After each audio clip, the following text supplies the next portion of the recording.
Good evening, everyone. My name is Gary Frank, and I am not a middle-aged woman. But we get the cheap gags out of the way quickly. Anyways, 25 years ago, on my own, I set up my cake business. And I remember on the first day, I was so proud because I made 500 donuts. Anyways, when we sold the business last year, we were making 50,000. Not a day, but an hour, 24 hours a day. So I suppose I'm here because I know a little bit about starting and growing your own business. But you know what? In all those 25 years, I don't think I've ever had the pleasure or the privilege to spend a couple of hours with such a bunch of talented, bright, creative, and hard-working young people. Just look at what you guys have come up with. And I've had to write it down because there's so much. Handmade chalkboards, navigation-themed homeware, home accessories made from bicycle parts, sports and gym equipment, jewelry imported from Bangladesh, hand-drawn wrapping paper and posters, a teen Bible, handmade leather belts and wristbands, and uniquely designed earphones. And unbelievably, you guys have managed all this in less than 8 months. Most businesses would take 8 years to come up with so many great ideas, and they wouldn't be having to worry about doing AS levels on top. You guys are amazing. And I'm so glad that I'm not one of the judges tonight, because choosing a winner from the quality of the entries is just an impossible job. But whoever wins, you can all be incredibly proud of what you have achieved, and I think you should all give yourselves a big round of applause.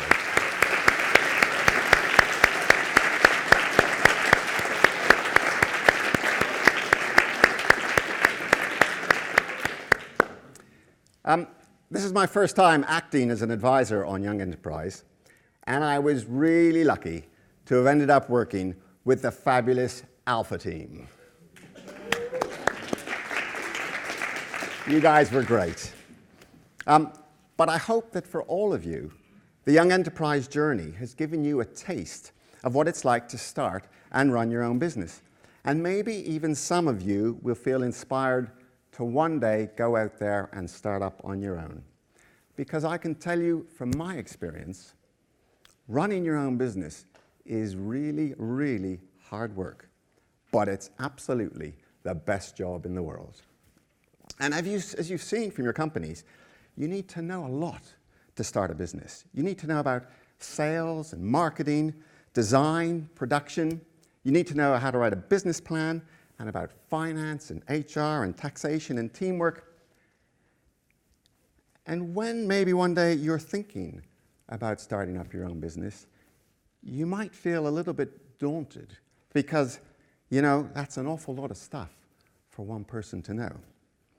But if you're there and you're feeling daunted and you're thinking about it, then maybe you'll remember the story I'm about to tell you now, which is the story about how I started my business. So, I'm from Canada, and we came over here when I was 12, so I went to school here. Like you, I did my, what were then O-levels and my A-levels, and then I went to university here as well. And I came out of university, and I really didn't have any idea what it was I wanted to do. Some of you may find yourselves in the same position one day. And I had the opportunity, after graduating, to go out to New York and work on Wall Street. Some of you doing business studies, anybody know what Wall Street is, what it's all about? No? Have any of you seen the film Wolf of Wall Street? Well, my life was kind of like that, but without the drugs. So, I was in New York between, it was 1982 and 1987. And then in 1987, and 3/4 of the people in this room weren't even born in 1987, in 1987, there was a big crash, a bit like happened in 2008. And what happened to me is I crashed out completely. Lost everything that I had. And I'll tell you what, you've all been through your difficulties in business, going through your companies and all the trials and tribulations that you faced. But I can tell you this, short of somebody dying, it doesn't get much worse than going to bed rich and waking up broke. And that's the position that I found myself in. So what did I do? I was renting an apartment in New York. I gave the keys back to my landlord. I just about had enough money in my pocket to buy a plane ticket back to the UK, back to Oxford, where I'd been living beforehand. And I signed on the dole, because that's what you do when you haven't got a job. And what I found was, not only was I unemployed, but actually, I was almost unemployable. Because all the guys in the city, it wasn't just me that had been hit by this crash, all the big firms in the city, they weren't hiring people, they were firing people. So I couldn't get any jobs with them. And then I found I couldn't even get a job stacking the shelves in Tesco. Because I'd go in there and my CV, Oxford graduate, 5-year training futures in New York, and they'd look at me and say, why do you want to stack the shelves in Tesco's? So I was unemployed, and it seemed unemployable. But I kind of realized that wasn't really a long-term career strategy, because I can tell you, being unemployed isn't a lot of fun. I can tell you something else as well. I've been rich and I've been poor, and being rich is a lot more fun. So I was unemployed and unemployable for the best part of a year. And then this is what happened. And before I tell you the story, I have to tell you that 1, this is absolutely true. 2, it must be true because I've been on television, I've been in the newspapers, I've been on the radio. And 3, I'm not some kind of a religious nutter. But this is what happened. One night, I'd been unemployed for about a year. I had a dream. Okay? And in my dream, there was this old boy. And this old boy had long white hair, and he had a long white gown, and he had a long white beard. And the old boy in my dream, he said, Gary, go and make donuts.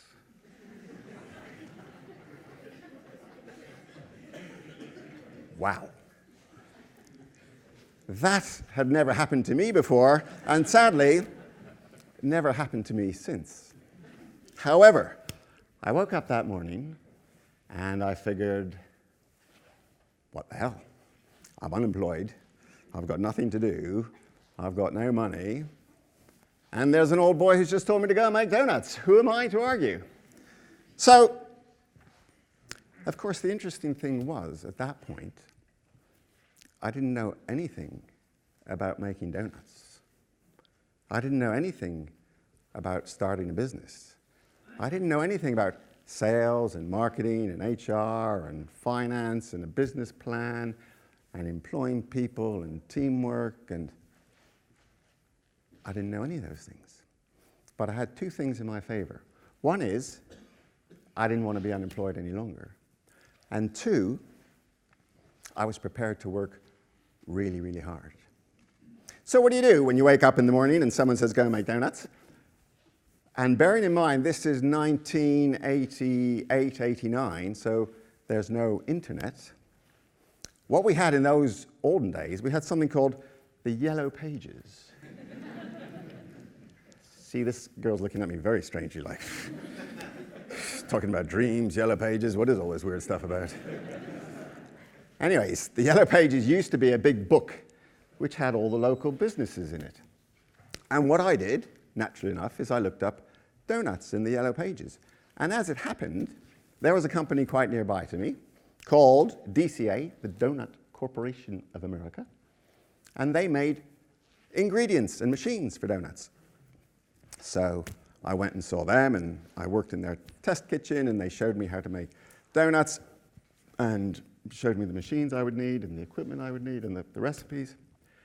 So suddenly I thought, okay, maybe I can make donuts after all. And then I would make up some samples, and I'd go around all the little shops in Oxford, just door to door, the delis and the sandwich bars and the corner shops. and just say, if I made these donuts one day, would you buy them from me? And a few of them said yes. So I'd done my market research. And then I had a friend of mine who was a designer, and I said, I'm going to have a donut company. And I said, I think I'm going to call it the Delicious Donut Company. Can you do me a logo? And he did a logo for me, which was, funny enough, a donut. So then I had a brand. And then I thought, okay, so I've got a product, and I've got a brand, and I know how to make it, and I've got customers who might be interested. I'm going to need some money. Now, bearing in mind at this point, I had no money. I was still getting my £39 a week unemployment benefit. I had no security, nothing in the bank, no house, zip. So what I did was, I worked out, I went ahead of myself. What I did beforehand was, you need a business plan, as you all know, when you're going to start up in business. I didn't know how to do a business plan, but luckily, there was at the time a local government business agency, and they were there to help people who wanted to start up their businesses. And I went to them, and they showed me how to write a business plan. And when I did my business plan, I realized I was going to need £30,000 to set up my business. But I had zip, as I said before. What I was able to do was borrow £15,000 from friends and family, and then I went to the bank, and I said to the bank manager, I've got £15,000, I've got this fantastic idea for making donuts. Will you, Mr. Bank Manager, lend me the other £15,000? And he did. So, to cut a very long story short, 6 months after my dream, the Delicious Donut Company opened its doors. I had a little unit in Whitney, and I started work on that very first day when I made 500 donuts. So you see, when I started my business, I didn't know any of this stuff, which means the great news for every one of you is that if you're ever thinking of starting a business, you know already through what you've done in the Young Enterprise way, way more than I ever did. So every single one of you, if you want to start up your own business, you're already miles ahead of the curve in terms of being able to do it. But I would just say one thing, and for me, the most important message is anyone who wants to start their own business and run their own business, it's really, really hard work. And I'll give you an idea of what hard work is like. And I'm sure all of you work really hard. And I've seen particularly you guys doing Young Enterprise, there's so much extra work to do outside of school. And you've all been amazing about how you've risen to the challenge. But this is what real hard work is like. This is what my working day was like for the first year of my business. I would start work at midnight. I'd go into my little factory, it was a small space in Whitney, and I'd have 5 or 6 hours cooking donuts. And I don't know if you've ever seen them when they make them in the street, they're frying them in hot fat. It's really, really disgusting work. So 5 or 6 hours of frying donuts, then I'd load up my little van, and I'd go around all the shops, and I'd do all the selling, shop to shop, twice a week in Oxford. 4 times a week, I'd drive up to London and go around all the shops there. And then I'd get back to my unit. It would probably be 3 or 4 o'clock in the afternoon. I'd do a few calls. I'd do all the admin. It would get to 6 or 7 o'clock. I would try and get something to eat, which was usually donuts. And then I'd get home and have maybe 3 or 4 hours of sleep. That's what hard work is really like. And I'm afraid to say, I think if you speak to anyone who's ever started their own business, that's the kind of commitment and the kind of work that they have to put in. But I'm sure every single one of you is capable of doing exactly that. So, just to finish, I want to say it again, because it's so important. You are amazing. You've done amazing things so far, and I'm sure that if you all carry on working hard, you'll go on to do a lot more amazing things. So well done, congratulations, and thank you for listening.